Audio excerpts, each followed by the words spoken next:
Welcome बच्चों, कैसे हो आप सब। आई होप कि आप सभी अच्छे होंगे। मैं Sangeeta from learn hub, the free learning platform, जहां पढ़ सकते हैं math science SST absolutely free at learnhub.com। आपके लिए एक इन्फॉर्मेशन है, हमारी आईसीसी सीरीज स्टार्ट हो रही है जहां पर मैथ साइंस एसएसटी के सभी वीडियोस मिलेंगे एब्सोल्युटली फ्री एट learnhub.com।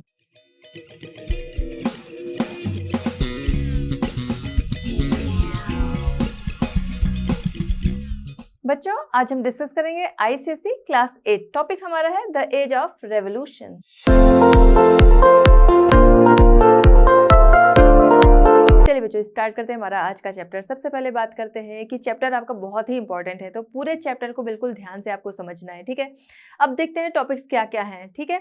आइए बात करते हैं revolution in America and France. तो अमेरिका एंड फ्रांस का जो रेवोल्यूशन था, तो इसका जो इंट्रो है वो यहाँ पर हम लोग डिस्कस करेंगे। फिर आता है the American war of independence. American war of independence, इसमें इसके कॉजेस क्या थे, उसका रिजल्ट क्या रहा, फिर उसके बाद उसका इम्पैक्ट क्या रहा, ये चीज़ें हम लोग डिस्कस करेंगे, ठीक है। फिर आता है द फ्रेंच रेवोल्यूशन, जहाँ पर कि फ्रेंच रेवोल्यूशन के कॉजेज, फिर उसका रिजल्ट, फिर उसका इन्फ्लुएंस, ये सारी चीज़ें हम लोग डिस्कस करेंगे, ठीक है। तो फटाफट स्टार्ट करते हैं, बिल्कुल ध्यान से हर एक चीज़ समझते जाइएगा। स्टार्ट करते हैं revolution in America and France, ठीक है। तो अमेरिका एंड फ्रांस में जो रेवोल्यूशन हुआ था, इसके बारे में डिस्कस करेंगे। तो सबसे पहली चीज़, ये दोनों ही रेवोल्यूशन जो थे वो लेट 18th सेंचुरी में स्टार्ट हुए थे। सबसे पहले हम यहाँ पर बात करेंगे अमेरिकन रेवोल्यूशन। तो अमेरिकन रेवोल्यूशन जो था, टाइम पीरियड उसका था 1775 टू 1782, ठीक है। अपने आप में ये हिस्टोरिकल माइलस्टोन मोमेंटस रेवोल्यूशन था, ठीक है। तो अगर हम देखें तो रेवोल्यूशन जो होते हैं आगे बहुत बड़ा इम्पैक्ट रहा, ठीक है। तो उसमें देखें हम लोग तो ये क्या था, हिस्टोरिकल था, मोमेंटस था, ये तो समझ में आ रहा है। लेकिन साथ ही साथ एक माइलस्टोन था, ये बड़ा माइलस्टोन था। क्यों था वो हम समझेंगे। पहली चीज ये कि अपने यहाँ की प्रॉब्लम तो इन्होंने खत्म की ही, साथ ही साथ पूरे कंट्री को, ठीक है, पूरे वर्ल्ड को इन्होंने मैसेज पहुंचाया। क्या पहुंचाया कि अगर कोई आपका कॉलोनियल मास्टर बन के बैठा है तो आप उसे उखाड़ फेंको, ओवरथ्रो करो, ठीक है। और वही इन्होंने किया कि कॉलोनियल मास्टर बन के जो इनके ऊपर बैठा था उसे इन्होंने ओवरथ्रो किया, और साथ ही साथ अपने यहाँ डेमोक्रेसी लाई, और फिर सेल्फ गवर्नमेंट जो थी वो इस्टेब्लिश की, ओके। अब बात करते हैं French revolution. French revolution time period इसका था 1789 टू 1799, ठीक है। अब ये जो रेवोल्यूशन था फ्रेंच रेवोल्यूशन, ठीक है, तो फ्रेंच रेवोल्यूशन जो था, इसकी बात हम लोग करें तो ये सोसाइटी में बहुत सारी बुराइयां थी, उसके लिए भी था, इकोनॉमिकल भी थी, और उसके अलावा पॉलिटिकल भी थी, उसके लिए था रेवोल्यूशन, ठीक है। उसके अलावा सबसे बड़ी चीज जो थी, ठीक है, इस रेवोल्यूशन के बाद वो चीजें खत्म हुई, क्या था आपका हेरिडिटेरी किंग्स, ठीक है, जो वंशानुगत किंग्स जो है रूल करते रहते हैं, या फिर कह सकते हैं कि एक किंग जो है उसी की फैमिली के लोग जो हैं वो आगे रूल करते रहते हैं, वही लोग किंग बनते हैं, ठीक है। तो इस चीज को इन्होंने वो किया कि जो रूल करेगा वो अब इलेक्ट होकर आएगा, ठीक है। तो ये सारी चीज जो बुराइयां थी उसे दूर करने के लिए ये रेवोल्यूशन चले। अच्छा, फ्रेंच रेवोल्यूशन की बात करें तो यहाँ से एक न्यू मिडिल क्लास जो थी वो सामने आई, ठीक है, जिसने कि आगे बहुत सारे काम किए। इसके अलावा ये रेवोल्यूशन जो था उसमें जो पुअर थे या फिर कह सकते हैं बैकवर्ड थे, ठीक है, उनके लिए भी काम हुआ, वो भी आ गया है यहाँ पर, ठीक है। It was introduce democratic ideas and idols in France, ठीक है। तो ये फ्रेंच रेवोल्यूशन था, इसने लोगों को इंट्रोड्यूस कराया किससे, आइडियाज एंड आइडल्स फ्रांस में, ठीक है। तो चलिए अब आगे देखते हैं the American war of independence, ठीक है। तो अमेरिकन वॉर की अगर हम लोग बात करते हैं, या जिसे कि अमेरिकन रेवोल्यूशन के बारे में हम लोग पढ़ रहे हैं, तो यहाँ पर अगर देखा जाए तो ये अपने आप का पहला ऑर्गेनाइज पॉलिटिकल रेवोल्यूशन था, जहाँ पर लोगों ने क्या किया था, असर्टेड किया था या दावा किया था किसका, अपने आप पर रूल करने का जो अपना अधिकार है, यानी कि कोई बाहर से आके उनके ऊपर रूल नहीं करेगा, जो लोग हैं उन्हीं में से कोई इलेक्ट होकर आएगा, ठीक है, लोगों के सपोर्ट से कोई इलेक्ट होकर आएगा और वही उनके ऊपर रूल करेगा, ठीक है। तो इस तरह से यहाँ पर ये फर्स्ट ऑर्गेनाइज पॉलिटिकल रेवोल्यूशन था, जहां पर लोगों ने अपने राइट, किसके, रूल देमसेल्व्स, ठीक है, अपने पर रूल करने के राइट का लोगों ने दावा किया। अब अच्छा, इससे हुआ क्या वो हम लोग देखते हैं कि क्या उसके रिजल्ट आगे रहे। The birth of United States of America as a nation, ठीक है, तो यूएसए जो था वो एज अ नेशन उसका जन्म हुआ, ठीक है। नेक्स्ट है the end of autocratic rule, ठीक है।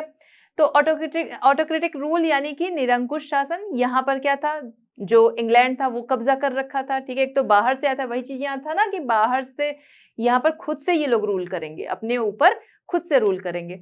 यहाँ उस टाइम में क्या था, इंग्लैंड इनके ऊपर आकर रूल कर रहा था, ठीक है। तो अब क्या था, रूल कर रहा था और अपने अकॉर्डिंग कर रहा था, ठीक है। एक तो बाहर से आया हुआ पर्सन है, उसके बाद अलावा वो रूल कर रहा था, और ऑटोक्रेटिक रूल था, निरंकुश शासन था, उसके ऊपर कोई भी कंट्रोल नहीं कर सकता था। तो इस तरह का जो ऑटोक्रेटिक रूल था उसका अंत हुआ, ठीक है। नेक्स्ट है the establishment of a democratic form of government, ठीक है। तो डेमोक्रेटिक फॉर्म जो थी गवर्नमेंट की वो एस्टेब्लिश हुई। अब बात करते हैं causes of American war of independence, ठीक है। तो अमेरिकन वॉर जो हुआ था इंडिपेंडेंस के लिए, वो किस लिए था, उसके कारण क्या थे, वो हम लोग यहाँ पर डिस्कस करेंगे। सबसे पहले जो अमेरिका था वो पहले आइसोलेट था। आइसोलेट था मतलब कि उसका अदर कंट्रीज जो थी उनके साथ कोई कनेक्शन नहीं था, ठीक है, कोई कांटेक्ट नहीं था, ना तो ये लोग कहीं गए थे ना यहाँ पर कोई आया था, इसलिए किसी को इसके बारे में पता नहीं चला। फिर इसके बाद 16th सेंचुरी में हम देखते हैं क्रिस्टोफर कोलंबस जो कि घूमते घूमते पहुंच गए थे और वहां पर न्यू वर्ल्ड अमेरिका की उन्होंने खोज की, डिस्कवरी की, जिसे नाम दिया गया नई दुनिया अमेरिका, ठीक है। तो क्रिस्टोफर कोलंबस जो थे वो यहाँ पहुंच गए, ये क्या थे, यूरोपियन थे। अब क्या हुआ, इसके बारे में जब यूरोपियन को पता चला, यूरोपियन जो थे उस समय में यूरोप में क्या था, बहुत ज्यादा पॉपुलेशन थी, यूरोप में क्या था, पॉपुलेशन बहुत ज्यादा थी और रिसोर्सेज उसके अकॉर्डिंग कम थे, जॉब वगैरह भी नहीं थी उनके लोगों के पास, उतने काम नहीं थे मतलब करने को। तो इस समय में क्या हुआ, जब एक नई दुनिया के बारे में पता चला, न्यू वर्ल्ड के बारे में पता चला, और वहाँ रिसोर्सेज भी बहुत थे क्योंकि वहाँ की पॉपुलेशन भी कम थी, किसी का आना जाना नहीं था।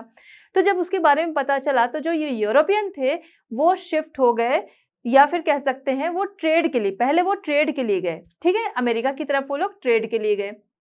अच्छा, पहले तो लगा कि जो क्रिस्टोफर कोलंबस थे उन्हें लगा एक नई जगह उन्होंने खोजी है, लेकिन बाद में पता चला ये पूरा पूरा एक कॉन्टिनेंट है, ठीक है।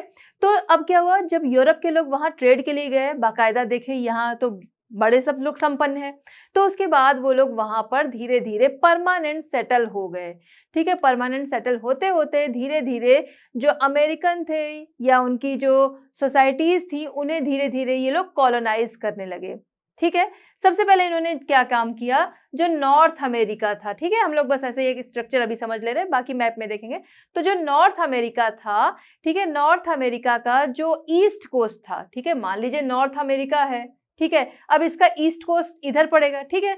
तो इसको लगभग 13 कॉलोनीज जो थी वो यहाँ पर इन्होंने अपनी बना ली, यानी कि पूरी तरह से अपने कब्जे में ले लिया, जो इनके रिसोर्सेज वगैरह थे वो ले लिए और यहाँ पर वो रूल करने लगे।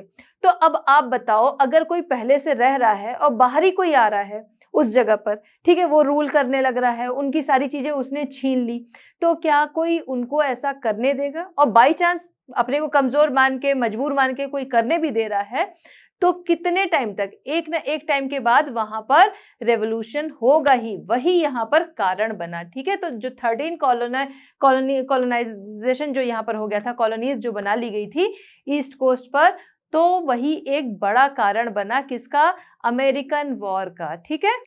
चलिए आगे चलते हैं, द कॉलोनीज इन अमेरिका, ठीक है, इसकी बात करते हैं। तो अमेरिकन कॉलोनीज जो अभी हम लोगों ने पढ़ रहे थे कि 13 कॉलोनीज जो थी वो वहां पर इस्टेब्लिश की गई थी नॉर्थ टू साउथ, तो उसके बारे में चलिए हम लोग थोड़ा सा मैप में देख लेते हैं। यहाँ पर नाम आपको क्लियर दिख जाएंगे, वही हम लोग यहाँ पर बात करेंगे। तो सबसे पहले एक तो ये जो कॉलोनीज थी वो अलग अलग ईयर में इस्टेब्लिश हुई थी, ओके। तो मैसाचुसेट, ठीक है, फिर रोड आइलैंड, फिर Connecticut, New Jersey, Delaware, Maryland, ठीक है। उसके अलावा कैरोलिना डेल साउथ एंड कैरोलिना डेल नॉर्थ, फिर है Georgia, Virginia, New York, New Hampshire, Pennsylvania, ठीक है। तो ये सारी कॉलोनीज आप देख रहे हो कि वो लोग जब इधर से आए हैं तो यहीं पर ट्रेड वगैरह करने के उससे आए और फिर यहाँ पर उन्होंने कॉलोनीज जो थी वो इस्टेब्लिश कर दी। चलिए अमेरिकन इंडिपेंडेंस वॉर के कारण हम लोग देखते हैं। उनमें एक कारण है rigid control over economic policies, ठीक है। इकोनॉमिक पॉलिसीज जो थी उन पे रिजिड कंट्रोल किसका था, इंग्लैंड का था। ठीक है, आइए देखते हैं।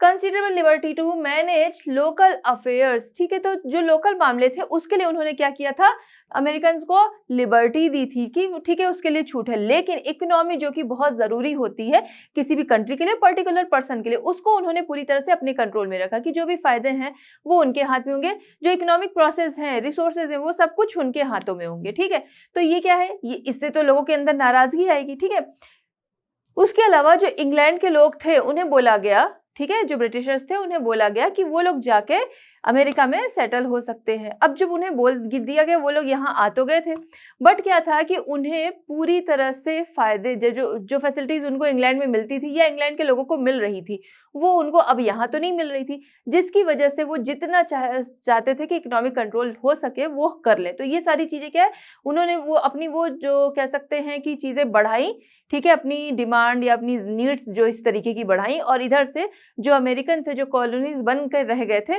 उनको वो लोग बहुत नाराज हुए इससे। ठीक है, अब इसके अलावा क्या था, prosperous agriculture settlements developed by 13 colonies. अभी 13 कॉलोनीज जो बनी थी, ठीक है, लेकिन इसमें डेवलपमेंट काफी किया गया। अब वो डेवलपमेंट किस लिए था, वो डेवलपमेंट इसलिए था, जो ब्रिटिशर्स थे वो अपनी लैंड के लिए कर रहे थे। ऐसा नहीं था कि वो डेवलपमेंट इन अमेरिकन या अमेरिका के लिए हो रहा था, ये 13 कॉलोनीज के लिए हो रहा था, उनके लिए नहीं हो रहा था, ये डेवलपमेंट था उनकी मदर लैंड के लिए। ठीक है, तो प्रॉस्पेरस एग्रीकल्चर, इस समय एग्रीकल्चर इंडस्ट्रीज, ये सारी चीजें यहाँ पर काफी डेवलप हुई। चलिए अगला कारण देखते हैं, unjust and exploitative administration. Administration जो था वो कैसा था, अनजस्ट एंड एक्सप्लॉयटेटिव। किस तरीके से, देखिए हर कॉलोनी की अपनी असेंबली होती थी। पहली चीज तो ये समझ लीजिए कि जो कॉलोनीज बन रखी थी, 13 कॉलोनीज, हर किसी की अपनी अपनी असेंबली बनी थी।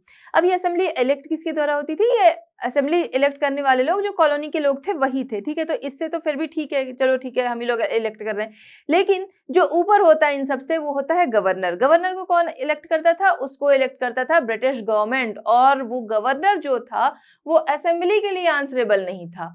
उसका मानना था कि वो आंसरेबल है किसके लिए, जो उनका गॉड है उसके लिए वो आंसरेबल है, न कि असेंबली के लिए। तो इससे क्या है, असेंबली के लोगों को इससे गुस्सा आएगा ही। ठीक है, इसके अलावा वो लोग जो भी डेवलपमेंट कर रहे थे, जो भी चीजें कर रहे थे, वो सारी चीज उसमें देखिए पार्टिसिपेशन जो था वो अमेरिकन जो थे उनका भी था, और जो बाहर से जिन लोगों ने उन्हें कॉलोनाइज करके रखा था उनका भी था। ठीक है, पार्टिसिपेशन दोनों का था डेवलपमेंट में, बट जो उसका फ्रूट मिल रहा था, जो उसका फल मिल रहा था, वो किसे मिल रहा था, वो मिल रहा था ब्रिटिश लोगों को। ठीक है, जो ब्रिटेन से आके यहाँ पर सेटल हो गए थे उनको मिल रहा था वो फल, और वो फ्रूट या फल कह सकते हैं, या जो फायदे थे वो कह सकते हैं, वो इन अमेरिकन को नहीं मिल रहा था, जिसकी वजह से उनके अंदर बहुत ज्यादा गुस्सा था, रिसेंटमेंट, उनके अंदर बहुत ज्यादा क्रोध था इस वजह से। ठीक है, तो ये कारण बना। नेक्स्ट क्या है, heavy taxation and restriction on business and commerce. ठीक है, तो बिजनेस एंड कॉमर्स में बहुत ज्यादा टैक्स जो थे वो लगा दिए गए। अब जाहिर सी बात है, हमारे यहाँ अगर हम देखते हैं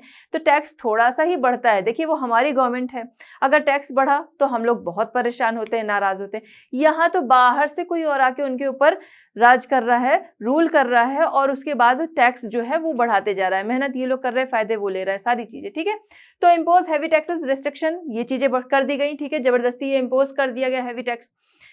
These restrictions hampered the economic development of these colonies। ठीक है, तो ये जो रिस्ट्रिक्शन थे इसकी वजह से भी कॉलोनीज जो थी वो क्या कर रही थी, डेवलपमेंट नहीं कर रही थी। ठीक है, कॉलोनीज, ये जो रिस्ट्रिक्शन लगा दिए गए किस पे, जो वो ट्रेड कॉमर्स जो भी चीजें उनकी थी उन पे जब रिस्ट्रिक्शन लगा दिए गए तो वो लोग क्या कर रहे हैं, आगे डेवलपमेंट नहीं कर पा रहे। क्यों, क्योंकि वो जो अपना ट्रेड कर रहे थे वो उस तरीके से ओपनली नहीं कर पा रहे थे ना। अब उनके पास रिस्ट्रिक्शन लगे हैं, टैक्स लगे हैं, कि रिस्ट्रिक्शन लगने की वजह से क्या है, उनका जो ट्रेड है वो भी अच्छा नहीं चल रहा है, कि आप यहाँ नहीं ट्रेड कर सकते हो, वहाँ नहीं कर सकते हो, इस चीज का नहीं कर सकते हो, ऐसे नहीं कर सकते हो, बहुत सारे रिस्ट्रिक्शन उनके ऊपर लगा दिए, और ऊपर से टैक्स जो था वो और ज्यादा लगा दिए गए। तो उसकी वजह से उनका डेवलपमेंट जो था वो नहीं हो पा रहा था, और ये बना एक नाराजगी का कारण। चलिए देखते हैं अगला क्या कारण था, सोशल एंड कल्चरल डिफरेंस। ठीक है, सोशल एंड कल्चरल डिफरेंस था। अब जैसे अगर हम अपने ही नेशन की बात करें, ठीक है, हमारी कंट्री में ही हम देखते हैं अलग अलग स्टेट्स हैं, हर स्टेट्स के डिफरेंस जो है वो देखने को मिलता है, ठीक है। लोगों का ड्रेसिंग सेंस है, उनका खाना पीना, उनकी बोलचाल, रहने का तरीका, फेस्टिवल्स, सारी चीज़ें हम देखते हैं, बहुत कुछ बिल्कुल अलग-अलग सा रहता है, डिफरेंसेस वहाँ देखने को मिलते हैं। तो यहाँ तो क्या है, यहाँ नेशन ही अलग थे, है ना? कॉन्टिनेंट भी अलग थे, ठीक है। तो ये जब इतने अलग थे तो ये ज़ाहिर-सी बात है कि चीज़ें जो हैं एक-दूसरे से अलग रहेंगी ही, ठीक है। आइए देखते हैं कि किस तरीके से सोशली एंड कल्चरली ये लोग एक-दूसरे से अलग थे। कॉलोनीज कैसी थी? वो लोग सिंपल थे और लिबरल थे। देखा जाए तो बेसिकली जो अमेरिकन थे पहले, वो कैसे थे? वो नोमैडिक ट्राइब्स थे। ओके, अब बात करते हैं ब्रिटिश प्यूरिटन्स जो थे, तो वो लोग कैसे थे? वो लोग रिजिड थे और कंजर्वेटिव थे। रिजिड एंड कंजर्वेटिव कि अपनी चीजें जो है जबरदस्ती दूसरों पे एक तो इम्पोज करते थे, ठीक है। और उसके अलावा कंजर्वेटिव इस तरीके की सोच के ये थे कि इम्पेरियलिज्म जो है अपना, ठीक है, मतलब अपने एम्पायर को बढ़ाना है ज्यादा से ज्यादा, ठीक है, जिसके लिए जहां जहां हो सके अपना कंट्रोल करना है। वो लोग इस तरीके की सोच वाले थे। अब वहीं जो कॉलोनिस्ट थे, यानी कि जो अमेरिकन थे, जिन्हें कॉलोनाइज करके रखा गया था, उनकी सोच क्या थी? उनकी सोच थी एक डिस्टिंक्ट आइडेंटिटी की। वो अपनी एक अलग पहचान चाहते थे, जैसा कि हर कंट्री चाहती है कि उनका नेशन जो है वो अलग तरीके से जाना जाए, ठीक है। तो उसी तरह वो अपना डेवलपमेंट चाहते थे, अपना फ्रीडम चाहते थे, अपनी एक अलग पहचान चाहते थे। वो चाहते थे कि उनका जो नेशन है उसकी आइडेंटिटी जो है वो सेपरेट इंडिपेंडेंट नेशन के रूप में हो, ठीक है। तो ऐसा चाहना गलत भी नहीं है। अब वहां पर क्या है, जबरदस्ती जब प्रेशर कोई और डाल रहा है तो वो नाराजगी का कारण बनेगा। Next, no representation in the British parliament, ठीक है। तो यहाँ पर नो रिप्रेजेंटेशन, उनको ब्रिटिश पार्लियामेंट में वो लोग आके उन्हें कॉलोनाइज कर रहे हैं, उन पे कंट्रोल रखे हैं, बट क्या है कि उन्हें रिप्रेजेंटेशन जो है ब्रिटिश पार्लियामेंट में वो बिल्कुल नहीं मिल रहा है, जिसकी वजह से वो नाराज होंगे ही, ठीक है। तो ब्रिटेन जो है वो एक्सपेक्ट करता था कि जो कॉलोनिस्ट हैं वो उनकी पूरी तरह से बातें माने, जैसे जैसे वो कहते जा रहे हैं, जो जो कह रहे हैं वो सारी बातें माने।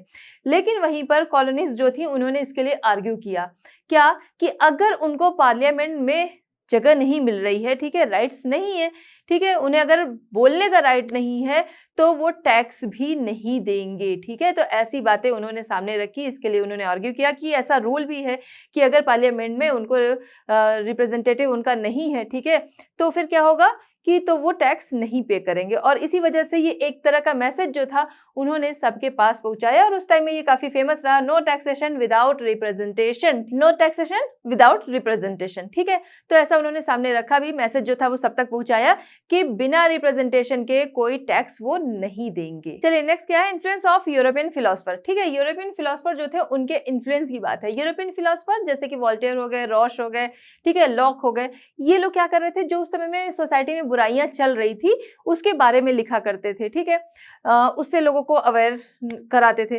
तो जब ये जो कॉलोनीज बन के रह गए थे, तो ये लोग क्या थे, जब इन्होंने उनकी थिंकिंग को जाना, ठीक है, उन चीजों को पढ़ा, तो वो भी क्या हुए, ज्यादा इन्फ्लुएंस हुए उनसे, बहुत ज्यादा इन्फ्लुएंस हुए।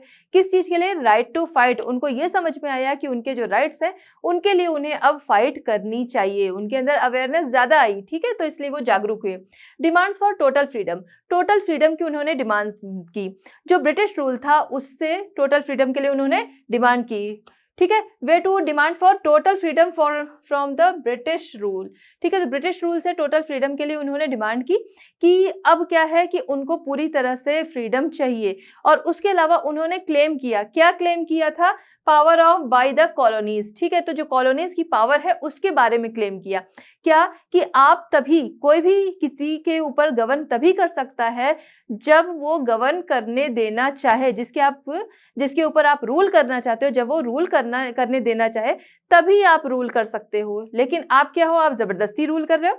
उसके अलावा आपने एक्सप्लॉयटेशन किया है, ठीक है, हमारा, जिसकी वजह से अब क्या है कि अब ऐसे गवर्नमेंट को, ऐसे लोगों को उन्हें ओवरथ्रो कर देना चाहिए, ठीक है। तो इस तरीके से उन्होंने अपनी पावर जो थी वो सामने रखी। नेक्स्ट इसमें the Boston T party. Boston T party नाम से ऐसा लग रहा है बोस्टन कोई प्लेस रहा होगा जहां पर कोई टी पार्टी चल रही थी, बट बता दूं ऐसा कुछ भी नहीं था। क्या था यहाँ पर वो हम लोग समझते हैं, लेकिन सबसे पहले ये जानेंगे बोस्टन टी पार्टी, ठीक है, कब की ये घटना है। ये घटना या ये इंसिडेंट जो था वो था 1773 ठीक है, 1773 का। ठीक है, तो इस टाइम में open rebellion of the colonies, जो कॉलोनीज थी उनकी तरफ से ओपन रेबेल किया गया। यहाँ पर उन्होंने रिवोल्ट किया, किस चीज के लिए, कि उनके ऊपर बहुत सारे टैक्सेस जो थे वो पहले से लगे हुए थे और अचानक से उनके ऊपर और टैक्सेस, अचानक से क्या, टैक्सेस तो चले आ रहे थे, नए नए टैक्सेस जो थे वो और ज्यादा उनके ऊपर लगाए जा रहे थे और इसी में टी पर भी उन्होंने टैक्स लगाया गया था। ठीक है, इसी टाइम में बोस्टन हार्बर, ठीक है, पोर्ट था, वहां से ब्रिटिश शिप्स जो थी वो जा रही थी जिनमें बहुत सारे टी क्रेट्स जो थे वो भरे हुए थे। ठीक है, कहां से, बोस्टन हार्बर। ओके, तो ये टी क्रेट्स जो भरे हुए थे, इसी समय में जो अमेरिकन थे उन्होंने उस शिप पर अटैक किया और लगभग 340 टी क्रेट्स जो थे वो उन्होंने सी में डाल दिए। यही था बोस्टन टी पार्टी, है ना। अब समझ में आया कि वो जो उन्होंने पोर्ट जो सी था उसमें वहां पर सारे क्रेट्स जो थे वो जब डाल दिए, उससे क्या हुआ, बहुत ज्यादा नुकसान हुआ। ठीक है, और जो कि जाना जाता है प्रोटेस्ट अगेन न्यू टैक्सेस के नाम से। ओके, क्योंकि ये प्रोटेस्ट के किस लिए था, नए टैक्सेस के लिए था, और जिसके लिए उन्होंने इस इवेंट को, या कह सकते हैं इस इंसिडेंट को अंजाम दिया। ठीक, अब आता है ओपन डिफेंस।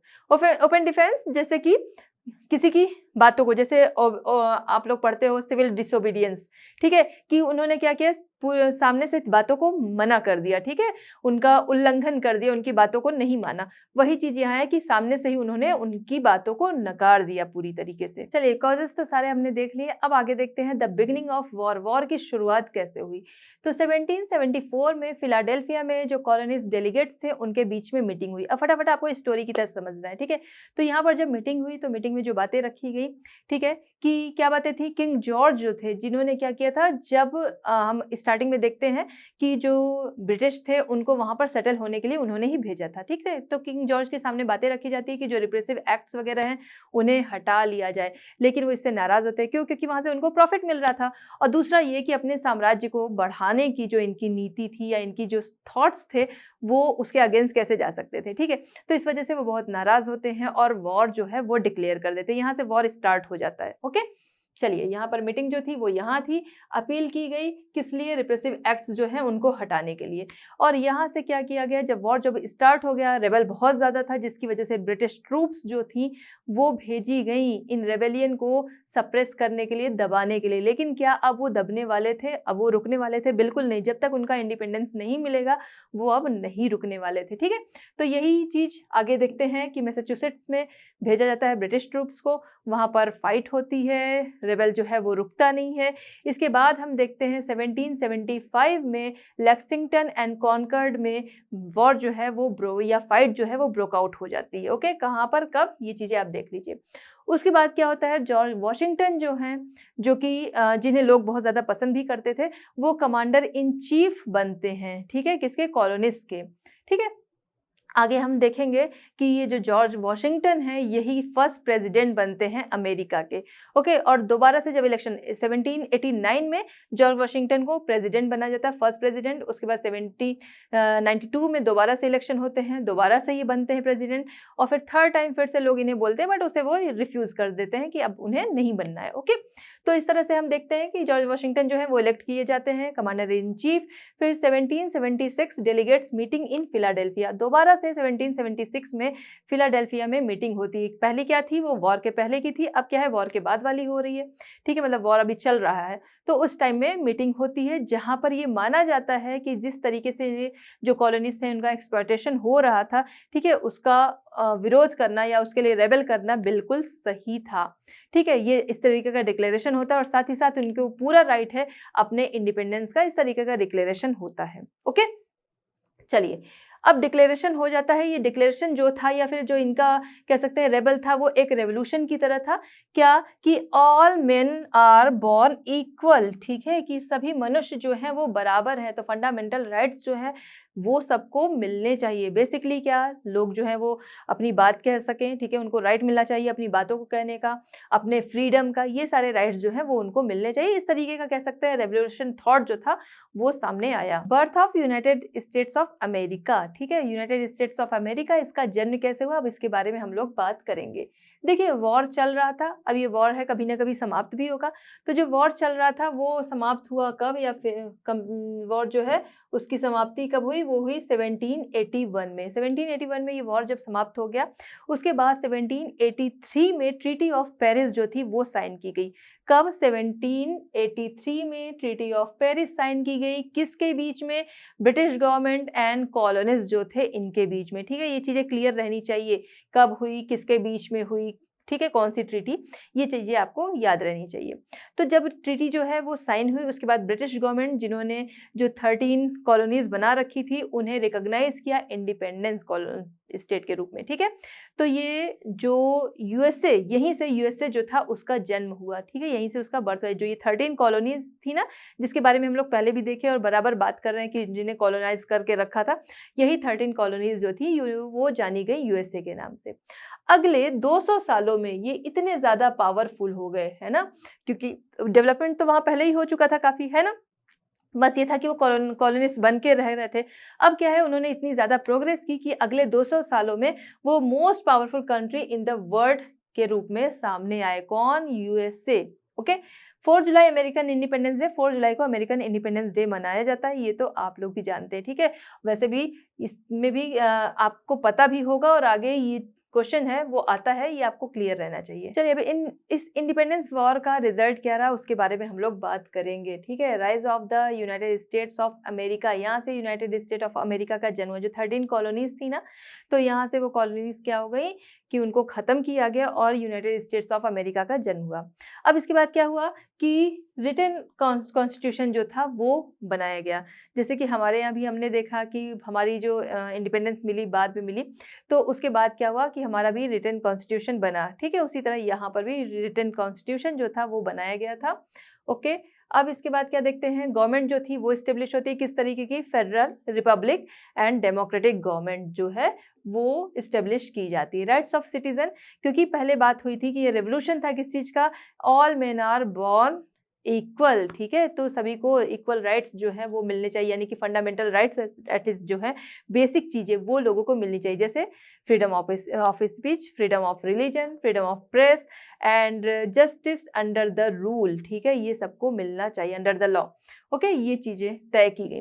उसके अलावा country rule by an elected president, country जो है वो रूल की जाने लगी किसके द्वारा, या फिर किसके तय हुआ कि किसके द्वारा रूल होगी, वो इलेक्टेड प्रेसिडेंट होगा, उसके द्वारा रूल होगी। कौन सी? डेमोक्रेटिक गवर्नमेंट होगी। ओके, जो कि रूल होगी किसके द्वारा, पब्लिक के द्वारा चुनी गई गवर्नमेंट जो है वो रूल करेगी कॉन्स्टिट्यूशन के तहत, यानी उसका कोई अपना रूल, अपने कानून नहीं आएंगे, कॉन्स्टिट्यूशन के तहत वो रूल करेगी। ओके, इन 1789 George Washington elected first president. ठीक है, तो जॉर्ज वॉशिंगटन जो थे 1789 में फर्स्ट प्रेसिडेंट इलेक्ट किए गए। ठीक, the constitution of the United State as inspiration to several countries. ठीक है, तो जो कॉन्स्टिट्यूशन था यूएसए का, ठीक है, वो बहुत सारी कंट्रीज के लिए इंस्पिरेशन का उसने काम किया। अब देखिए, जब हमारा भी कॉन्स्टिट्यूशन बना है, ठीक है, उसमें भी बहुत सारी चीजें जो हैं इनके कॉन्स्टिट्यूशन से ली गई हैं। अब बात करते हैं फ्रेंच रेवोल्यूशन। फ्रेंच रेवोल्यूशन जो कि स्टार्ट हुआ था 1789। ठीक है, तो ये अपने आप में बिल्कुल माइलस्टोन था ये रेवोल्यूशन। ठीक है, और जिसने कि सब तरह के चेंजेस किए, सोशल, इकोनॉमिकल, पॉलिटिकल, हर तरह का चेंज किया। देखा जाए तो पूरी तरह से ये ह्यूमन हिस्ट्री का टर्निंग पॉइंट था। यहाँ से चीजें जो थी वो बिल्कुल ही चेंज हो गई। ठीक है, सबका नजरिया जो था वो बिल्कुल चेंज हो गया, और जिसने कि सिर्फ फ्रांस को ही नहीं बल्कि पूरे यूरोप को, या फिर कहा जाए पूरे वर्ल्ड हिस्ट्री को ही चेंज कर दिया। अब बात करते हैं causes of the French revolution. French revolution के कॉजेज क्या थे? ठीक है, बहुत सारे थे, जिनमें वन बाय वन हम लोग लेके चलेंगे। सबसे पहले अनइक्वल अनजस्ट सोशल ऑर्डर था। सोशल ऑर्डर जो था वो अनइक्वल था। ठीक है, आइए देखते हैं फीचर्स ऑफ एंशिएंट रिजीम। क्या फीचर्स थे? जो फ्रेंच सोसाइटी थी वो 3 क्लासेस में डिवाइड थी, जिसे कि एस्टेट कहा जाता था। ठीक है, ठीक, तो यहाँ पर 3 क्लासेस में डिवाइड थी। फर्स्ट स्टेट जो था उसमें क्लर्जी ग्रुप आता था, जिसमें कि जैसे किंग हो गए, रॉयल फैमिलीज हो गई, ठीक है, वो हो गए, प्रीस्ट वगैरह हो गए, वो आते थे।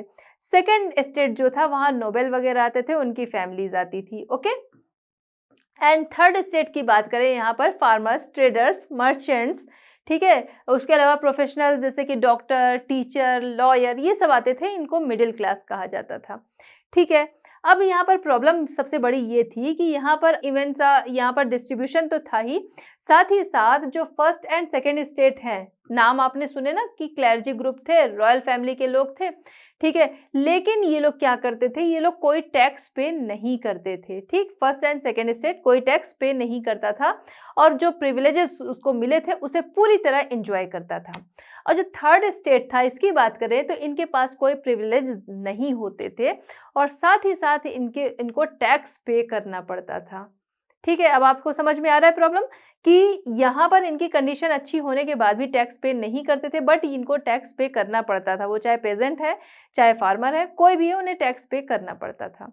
अब ऐसे में क्या हुआ, एक टाइम आया जिसके जब ड्रॉट आ गया, ठीक है, सूखा पड़ गया और कंडीशन और ज्यादा बुरी हो गई। अब क्या हुआ, कंडीशन जब इनकी थर्ड स्टेट जो है, ये मिडिल क्लास वगैरह, उनकी कंडीशन सबसे ज्यादा बुरी हुई, ठीक है। लेकिन फिर भी क्या हुआ, फर्स्ट एंड सेकंड स्टेट जो है उनकी भी कंडीशन, क्योंकि ड्रॉट आ गया ना, तो जिसकी वजह से उनकी भी कंडीशन बिगड़ी, तो उन्होंने क्या किया कि और ज्यादा टैक्स जो था, बर्डन, वो बढ़ा दिया। ऐसा नहीं किया कि चलो बढ़ा रहे हैं तो हम लोग भी पे करें। उन्होंने क्या किया, जो थर्ड स्टेट था उसके ऊपर टैक्स का बर्डन और बढ़ा दिया, जिसकी वजह से ये लोग जो थे वो बहुत ज्यादा नाराज हो गए। टैक्स जो था वो हर चीज पे लग गया था, हर सामान पे, यहाँ तक कि सॉल्ट वगैरह पे भी लग गया था। सबसे बुरी कंडीशन यहाँ पर किसकी थी, वो थी फार्मर्स की, जिनकी की फसल भी खराब हो गई थी और उसके अलावा उनको टैक्स भी बहुत ज्यादा पे करना पड़ रहा था और इसी वजह से ये लोग जो थे वो बहुत ज्यादा नाराज हो गए। ठीक है, तो ये एक बड़ा कारण था। नेक्स्ट कॉज क्या था, growing power of the middle class. ठीक है, मिडिल क्लास की ग्रोइंग पावर। 18th सेंचुरी के दौरान क्या होता है, जो मिडिल क्लास के लोग थे उनमें जैसे ट्रेडर्स थे, मर्चेंट्स थे, ठीक है, उसके अलावा प्रोफेशनल जैसे लॉयर, टीचर, डॉक्टर, ये सारे लोग थे। तो इनकी कंडीशन जो थी, पैसा, इकोनॉमिक कंडीशन जो है अच्छी होने की वजह से, यानी इनकी वेल्थ जो थी वो अच्छी हो गई थी। लेकिन यहाँ पर क्या था, सोसाइटी में देखा जा रहा था कि इनको कोई राइट्स, पॉलिटिकल राइट्स जो थे, इकोनॉमिक राइट्स थे, वो नहीं मिले हुए थे, जिसकी वजह से ये बहुत ज़्यादा नाराज थे। अब इनकी इकोनॉमिक पावर जो थी उसका यूज़ करते हुए वो इन जो फर्स्ट एंड सेकंड स्टेट के लोग जो थे, जिस तरीके से वो इनको ट्रीट कर रहे थे, अब वो इन्हें उनकी जगह से हटा देना चाहते थे। यानी कि जो प्रिविलेजेस उनके मिले थे वो उन्हें ख़त्म कर देना चाहते थे और पॉलिटिकल राइट्स अपने हाथों में भी चाहते थे। ठीक है, देखिए, एक तो पहली चीज़ ये कि जो मिडिल क्लास था, ठीक है, वो ज़्यादा परसेंटेज में था। टोटल जो पॉपुलेशन थी उसका लगभग 95% जो था वो किसका था, इस मिडिल क्लास का था। बाकी 5% में बाकी लोग आते थे, लेकिन सारे प्रिविलेजेस जो थे वो लोग ही लेकर बैठे थे। ठीक है, तो इस वजह से अब इनकी कंडीशन जब अच्छी हो गई थी तो इनके अंदर गुस्सा जो था और ज़्यादा हो गया था और पॉलिटिकल राइट्स वगैरह ये चाहते थे और अपने इकोनॉमिक पावर के बल पे ये उन्हें हटा देना चाहते थे। नेक्स्ट है यहाँ पर एन ऑटोक्रेटिक एब्सोल्यूट मोनार्की। ठीक है, ऑटोक्रेटिक मतलब कि निरंकुश शासन, कि कोई भी उसके रूल को चेक नहीं कर सकता है। ठीक है, उसके अलावा एब्सोल्यूट मोनार्की की पूरी तरह से राजा का शासन। तो इस समय जो रूलर रूल कर रहा था यानी कि लुइस 16, तो वो क्या कर रहा था कि उनकी तरफ से क्या था कि नेक्स्ट है यहाँ पर N autocratic absolute monarchy. Autocratic यानी कि निरंकुश शासन, की कोई भी उस पर अंकुश नहीं लगा सकता, कोई किसी तरह के रोक नहीं लगा सकता, जो मन चाहे राजा वो कर सकता है। एब्सोल्यूट मोनार्की कि राजा का ही पूरी तरह से शासन था, उसके अलावा कोई लॉ, कोई पार्लियामेंट नहीं थी। ठीक है, अब बात करते हैं कि जो किंग था, फ्रेंच किंग जो था, वो पूरी तरह से ऑटोक्रेट था, निरंकुश था। ठीक है, उसके अलावा लॉ वही होता था, लॉ कोई बना नहीं था, लॉ वही होता था जो वो चाहता था। ठीक है, उसके अकॉर्डिंग लॉ होता था। कोई भी पार्लियामेंट उसके बातों को या फिर उसके जो तरीके थे उसको चेक नहीं कर सकती थी। ठीक है, इसके अलावा जो भी प्रिविलेजेस उसको मिले थे, ठीक है, उसको वो क्या करता था, एंजॉय करता था। ठीक है, उसकी जो पावर थी, जो भी प्रिविलेजेस थे, उसको वो एंजॉय करता था। He had no accountability to the public. Public के लिए उसकी कोई अकाउंटेबिलिटी नहीं थी। उसका मानना था कि उसकी अकाउंटेबिलिटी जो है वो किसके लिए है, वो सिर्फ गॉड के लिए है, न कि पब्लिक के लिए। अब देखिए, किसी को भी ऐसा रूलर मिल जाएगा, किसी भी कंट्री को, तो वहाँ के लोग जो होंगे वो उससे परेशान होंगे और एक ना एक टाइम के बाद वो रेबल करेंगे ही। तो इस वजह से ये भी एक रेवोल्यूशन का कारण था। चलिए नेक्स्ट, इसका एक बड़ा रीजन था इनएफिशिएंट करप्ट एडमिनिस्ट्रेशन। एडमिनिस्ट्रेशन जो था ना वो पूरी तरह से बिगड़ा था, पूरी तरह से करप्ट था, ये भी एक बड़ा कारण रहा। ठीक है, कैसे? जो लुई 16 था इस समय का किंग फ्रांस का, वो बहुत ज़्यादा खर्चीला था। ठीक है, उसके अलावा जो पब्लिक थी ना, पब्लिक के बारे में वो कुछ भी नहीं सोचता था। ऊपर से पब्लिक पे टैक्स वगैरह तो अलग से लगाया करता था। पब्लिक के लिए कह सकते हैं कि उनके अच्छे के लिए कुछ काम कर दो या उनकी हेल्प कर दो, ऐसा कुछ भी नहीं था। पब्लिक किस तरीके से क्या फेस कर रही है, कुछ भी नहीं था। इसके अलावा ये खर्चीला बहुत ज़्यादा था, समय-समय पर जो फेस्टिव्स होते थे उन पे बहुत खर्च करता था। अपनी जो क्वीन थी, अपनी जो रानी थी, उसके लिए बहुत एम्बिशियस था, उसके ऊपर बहुत ज़्यादा खर्च करता था। ठीक है, तो इस तरह करते-करते क्या हुआ, एक टाइम के बाद जो रॉयल ट्रेज़री थी, ठीक है, शाही खजाना, वो खाली हो गया। इसी दौरान क्या किया इसने, इंग्लैंड के साथ बिना वजह लड़ाई कर ली। ठीक है, तो इंग्लैंड के साथ बिना वजह लड़ाई कर ली, जिसकी वजह से शाही खजाना पूरी तरह खाली हो गया। एक तरह से ये लोग बैंकरप्ट हो गए, दिवालिया जिसको कहा जाता है ना, वो हो गए। अब इसके बाद क्या हुआ, पैसे कहाँ से आएंगे?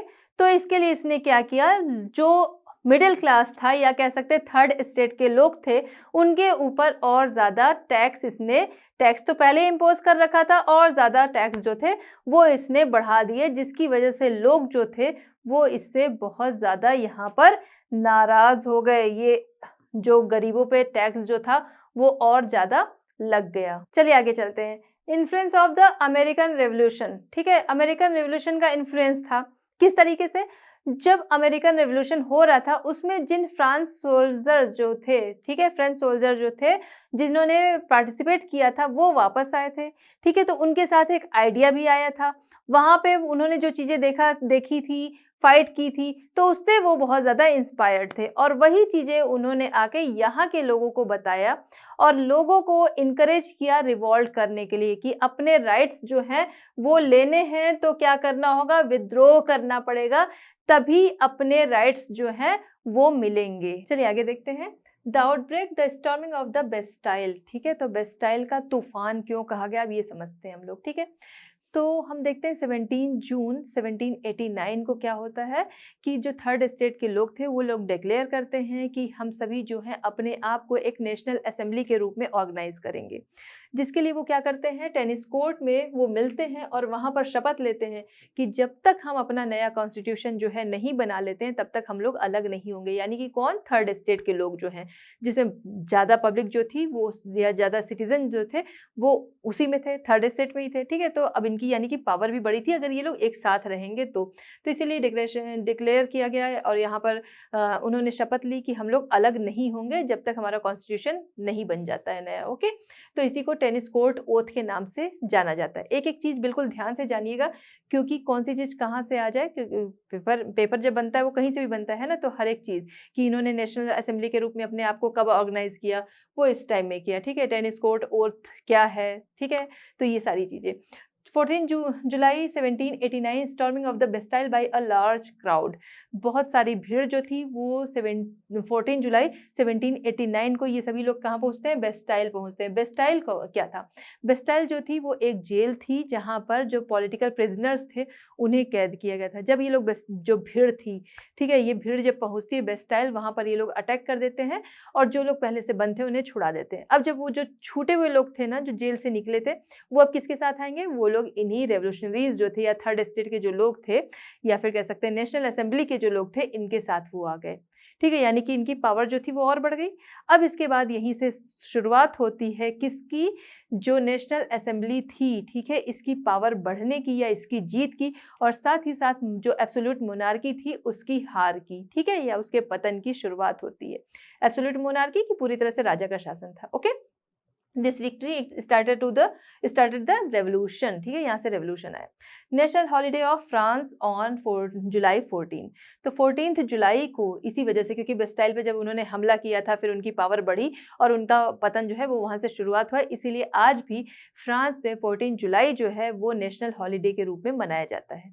ओके, इस तरह से पावर जो है वो इनकी बढ़ी और एक नया कॉन्स्टिट्यूशन जल्द ही 1791 में लिखा गया। चलिए, जो ये स्टॉर्म था बेस्टाइल वाला, तो उसके बारे में हम लोग देखते हैं आगे कि रिजल्ट क्या रहा। तो इसकी बात करें, the affairs of France passed into the hands of the newly formed national assembly, ठीक है। तो जो न्यूली फॉर्म्ड नेशनल असेंबली थी, जिसमें जो कि रिप्रेजेंट किसके द्वारा की गई थी, जो थर्ड स्टेट के लोग थे, ठीक है। तो उन्होंने अब जो फ्रांस के मामले थे, सभी अफेयर्स जो थे वो अपने कंट्रोल में ले लिए, अपने हाथ में ले लिए। Okay, a milestone in the history of human progress. तो ह्यूमन प्रोग्रेस के लिए ये हिस्ट्री के ह्यूमन प्रोग्रेस के लिए माइलस्टोन का इसने काम किया कि यहाँ से डिक्लेयर किया गया एक फेमस डिक्लेरेशन रहा कि the right of human and citizen, की उनके राइट्स जो हैं वो जो बने हैं, जो उनको मिलने चाहिए वो मिलेंगे। Okay, by 1791 a new constitution was drawn up France, ठीक है। तो फ्रांस का नया कॉन्स्टिट्यूशन जो था वो 1791 में लिखा गया। चलिए आगे देखते हैं results of the French revolution. French revolution के रिजल्ट क्या रहे वो हम लोग यहाँ पर देखते हैं। यहाँ पर कुछ प्रिंसिपल्स वर्ड्स थे जो कि डिक्लेयर किए गए, वो हम लोग यहाँ पर समझेंगे मैन एंड सिटीजन के लिए। देखिए पहला क्या था, इक्वल राइट्स की सभी जो पर्सन है, सभी मैन एंड सिटीजन जो हैं वो इक्वल बर्थ होता है उनका, ठीक है, इक्वल जन्म लेते हैं, तो उनके राइट्स जो हैं वो भी इक्वल हैं, ठीक है। साथ ही साथ freedom of speech, expression, religion and fair trial जो है वो सभी के लिए होना चाहिए, सभी के लिए है। Okay, free and fair trial का मतलब कि कानून के सामने जो है, लॉ के सामने सभी लोग बराबर हैं। इस तरीके के प्रिंसिपल वर्ड्स जो थे वो इस समय में डिक्लेयर किए गए। चलिए अब हम बात करते हैं results of the French revolution, इसी में आगे। तो रिजल्ट इसके ये रहे कि कुछ प्रिंसिपल गाइडलाइंस जो थी, ठीक है, वो लोगों ने अपनाए। क्या? लिबर्टी, इक्वलिटी एंड फ्रेटर्निटी, ठीक है। तो ये चीज़ें इस रेवोल्यूशन से ये चीज़ें सामने आई कि लिबर्टी जो है वो होनी चाहिए, साथ ही साथ फ्रेटर्निटी, बंधुत्व की सभी लोग जो है वो मिल कर रहे, इक्वलिटी सभी लोग बराबर रहे। Okay, end of the absolute monarchy and establishment of Republic, ठीक है। तो एब्सोल्यूट मोनार्की जो थी उसका यहाँ से अंत हुआ, पूरी तरह से जो राजा का शासन था कि उसके अलावा और कुछ नहीं था, किसी की नहीं चलती थी, ठीक है, उसके लिए कोई कॉन्स्टिट्यूशन नहीं था, राजा अपनी मनमानी करता था, उसका यहाँ पर अंत हुआ और रिपब्लिक जो है वो एस्टेब्लिश हुई। Foundation of a democratic government, democratic government जो थी उसकी फाउंडेशन यहाँ से पड़ी। फ्यूडलिज्म एंड सर्फेडम, फ्यूडलिज्म सामंतवाद जो था, और साथ ही साथ सर्फेडम जैसे एक तरह से स्लेव्स, लोगों को स्लेव्स की तरह ट्रीट किया जाता था, उसका यहाँ से अंत हुआ। और साथ ही साथ चर्च की जो पावर थी वो अब गवर्नमेंट के कंट्रोल में आ गई। पहले क्या था, चर्च जो था अपने अकॉर्डिंग चलते थे, ओके, अब क्या था, अब वो गवर्नमेंट के कंट्रोल में आ गई चर्च की पावर। ओके, चलिए इसके बाद क्या है, हैप्पीनेस फॉर ऑल, की इक्वलिटी रहेगी। इन्होंने जो फॉर्मूला था इनका कि ऑल मैन एंड सिटीजन, ठीक है, तो कि सभी लोग जो हैं वो बराबर हैं, राइट्स जो हैं वो सबके बराबर हों, इस तरीके से एक हैप्पीनेस जो है वो सभी के लिए आई। अब बात करते हैं हम लोग नेपोलियन बोनापार्ट। तो यहाँ पर रेवोल्यूशन जो थे वो चल रहे थे, हमने बात की कि 1791 में नया कॉन्स्टिट्यूशन आया, लेकिन ऐसा नहीं था कि इसके बाद सारी चीज़ें सही हो गई। रेवोल्यूशन बराबर फिर भी चलते रहे फ्रांस में, ओके। और फिर 1799 में एक रेवोल्यूशन होता है जिसका सेंटर रहता है कौन, नेपोलियन बोनापार्ट, और यहाँ से वो सामने आता है। लोग शुरुआत में उसकी चीज़ों को पसंद करते हैं। 1804 में नेपोलियन जो है खुद को एक एम्परर जो है वो बना लेता है, ओके, डिक्लेयर करता है। Napoleon made himself emperor at France 1804, ठीक है। तो इस टाइम में नेपोलियन जो है अपने आप को फ्रांस का एम्परर जो है वो बना लेता है। शुरुआत में उसकी जो नीतियां थी वो लोगों को पसंद आती हैं, ठीक है, लोग उसे एक्सेप्ट करते हैं। कह सकते हैं कि अदर कंट्रीज भी नेपोलियन के जो स्टेप्स थे उनसे खुश थी, और इस वजह से जहाँ जहाँ पे मोनार्की थी तो सभी चाह रहे थे कि नेपोलियन आए और उन्हें आज़ाद कराए इससे, ठीक है। तो जिसकी वजह से नेपोलियन जब स्टार्टिंग में जाता है, ठीक है, by 1810 he became emperor of all Europe, क्योंकि सभी लोग क्या कर रहे थे, एक तरह से वेलकम भी कर रहे थे, तो जल्दी ही वो क्या किया, पूरे यूरोप पे नेपोलियन ने 1810 तक में पूरे यूरोप पे उसने कब्जा अपना कर लिया, ओके। अच्छा, इसके बाद नेपोलियन जो था वो जाना किस लिए जाता था, जो उसके स्टेप्स थे किसके, इक्वलिटी एंड लिबर्टी के। इसी वजह से तो लोग उसको बुला रहे थे कि हमें इक्वलिटी मिलेगी, लिबर्टी मिलेगी जब नेपोलियन आ जाएगा, नेपोलियन का शासन आ जाएगा, तो ठीक है। तो इस वजह से लोग वेलकम तो कर रहे थे, लेकिन जल्द ही क्या हुआ कि जो लिबर्टी एंड इक्वलिटी के रेवोल्यूशन के साथ उनकी कंट्री में आया था वो जल्द ही एक अत्याचारी बन गया, ठीक है, हेरिडिटेरी एंड साथ ही साथ ऑटोक्रेटिक रूलर जो था या डेस्पोटिक रूलर जो था वो बन गया वो, ठीक है। इसके बाद क्या हुआ कि जब इस तरीके से वो बन गया, यानी कि जो यूरोपीय जो यूरोप के अदर कंट्रीज थी फ्रांस के अलावा, उन सभी जगहों पे वो फ्रांस के कल्चर, फ्रांस की लैंग्वेज जो थी, सारी चीज़ें ज़बरदस्ती इम्पोज करने लगा। अब देखिए कोई भी कंट्री हो, अगर कोई और कंट्री आती है उस पे अपने कल्चर को इम्पोज करेगी, कोई भी एक्सेप्ट नहीं करेगा। यही चीज़ बाकी यूरोपियन कंट्रीज़ के साथ हुई कि सभी लोग जो थे वो इसके अत्याचार से बहुत ज़्यादा परेशान हो गए, ठीक है? जिस तरीके से ये कर रहा था लोगों के साथ, उससे लोग बहुत ज़्यादा परेशान हो गए। और फिर जो रूलर थे, जिन लोगों को भी हरा दिया था उसने, या बाकी जो बचे थे कि अब अपनी सत्ता बचाना चाह रहे थे, वो सभी एक साथ आए। और फिर बैटल ऑफ वाटरलू 1815, जहाँ पर नेपोलियन को हरा दिया जाता है। Okay, rising of the people against Napoleon, लोग जो थे इसके अगेंस्ट आ गए। बैटल ऑफ वाटरलू में उसकी हार हो जाती है, जहां पर फिर सेंट हेलेना जो कॉन्टिनेंट है वहां पर उसे छोड़ दिया जाता है। और 1821 में नेपोलियन की वहां से डेथ हो जाती है। नेपोलियन की डेथ तो हो जाती है, लेकिन फिर भी जो उसके आइडियाज थे फिर वो आगे यूज किए जाते हैं, जब अफ्रीकन को क्या किया जाता है, उन पे कब्जा किया जाता है। Influence of the French revolution outside France, ठीक है? तो आउटसाइड फ्रांस जो फ्रेंच रेवोल्यूशन था, इसका इन्फ्लुएंस जो था वो क्या था, हम लोग देखते हैं। तो पूरे यूरोप में हम देखते हैं कि इसकी वजह से आगे लोग जो थे इससे इन्फ्लुएंस हुए, और पूरे यूरोप में क्या हुआ कि रेवोल्यूशन जो थे वो स्टार्ट हो गए। किस लिए? जिस तरीके से जो रूलर्स, जिस तरह अत्याचारी रूलर्स थे, या फिर कह सकते हैं कि वो होता है ना कि वंशानुगत, कि फैमिली के अकॉर्डिंग, कि जिस फैमिली के रूलर्स हैं उसी फैमिली से आगे रूलर्स जो हैं वो बनते चले आ रहे, उसके अगेंस्ट लोग आने लगे। लोगों में नेशनलिज्म जो था उसकी भावना आने लगी, लोगों में कह सकते हैं फ्रेटर्निटी, इक्वलिटी, ठीक है, ये सारी चीज़ें कह सकते हैं, ये भावना जो थी ये आने लगी, ठीक है। तो स्प्रेड हो गया across Europe, rebellion against tyrannical and hereditary rulers, ठीक है। तो लोग जो थे इनके अगेंस्ट रेबल करने लगे, आने लगे, ओके, क्योंकि सभी को क्या था, इन चीज़ों से आज़ादी चाहिए थी। New social and political order establish, सभी जगह क्या था, नए सोशल और पॉलिटिकल ऑर्डर्स जो थे वो इस्टेब्लिश हो गए। अब राजा का शासन जगहों से खत्म होने लगा और नए नए कॉन्स्टिट्यूशन जो थे वो बनने लगे। A sense of nationalism arose among the people, ठीक है। तो लोगों के अंदर नेशनलिज्म की भावना जो थी वो आने लगी कि अब क्या है, साथ में रहना है, ठीक है। और उसके अलावा अपने राइट्स जो हैं वो उन्हें पाने हैं, रूल जो होगा वो क्या होगा, उनके द्वारा चुना जाएगा। इस तरीके की चीज़ें जो थी, नेशनलिज्म की भावना लोगों के अंदर आने लगी।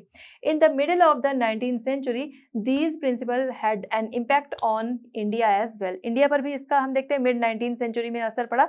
इन्हीं रेवोल्यूशन से इन्फ्लुएंस होते हुए हम देखते हैं आगे नेशनल मूवमेंट जो है इंडिया के स्टार्ट होते हैं, और फाइनली 1947 में इंडिया जो है उसे आज़ादी मिलती है। तो इस तरह से जो ब्रिटिश रूल से आज़ादी मिलती है, तो इस तरह से जो ये फ्रेंच रेवोल्यूशन था, इसका इन्फ्लुएंस हमें पूरी कंट्री पे या पूरे वर्ल्ड पे देखने को मिलता है। इस तरह से आपका ये चैप्टर यहाँ पर कंप्लीट। तो बच्चों, इस तरह हमारे ये चैप्टर कंप्लीट होता है। मिलते हैं नेक्स्ट चैप्टर के साथ at Learn Hub. Learn Hub free है पर बेस्ट है। Thanks for watching.